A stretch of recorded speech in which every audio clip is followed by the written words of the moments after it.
Karibu sana mtazamaji wa Baumedia Channel, tuangazie taarifa za kisiasa zile ambazo zimeweza kutikisa na kujiri katika ulimwengu wa habari na matukio. Ni Rais Samia Suluhu Hassan amefunguka ukweli wote kuhusu katiba mpya baada ya kelele kuwa nyingi sana katika mitandao ya kijamii. Ni Rais wa Jamhuri ya Muungano wa Tanzania Mheshimiwa Dr. Samia Suluhu Hassan ambaye amesisitiza kuwa hatua zote za mchakato wa maboresho ya katiba zinafanyika kwa kuzingatia sheria, kanuni, taratibu zilizowekwa kwa maslahi mapana ya taifa.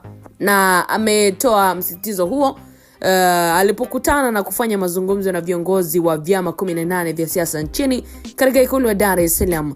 Ni mkutano wa pili pia wa aina hiyo kuitishwa tangu kufanyika kwa uchaguzi mkuu wa mwaka 2025.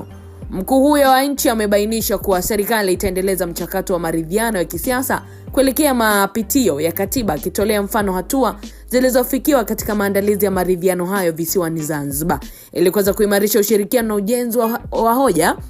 Rais Samia ametangaza nia ya serikali kukutana na viongozi wa vyama vya siasa angalau mara kadhaa kwa kila mwaka. Na katika mkutano huo uliowahusisha wenye viti, makamu wenye viti na makatibu wakuu wa vyama vya siasa, Rais Samia aligusia pia mwelekeo wa uchumi, akieleza kuwa unatarajiwa kukua kwa 6.3% mwaka huu kutoka 6.0% ya mwaka uliopita, huku serikali ikiweka msitizo katika kuimarisha miundombinu ya kimkakati kama vile bandari ya Dar es Salaam na bandari za Maziwa Makuu.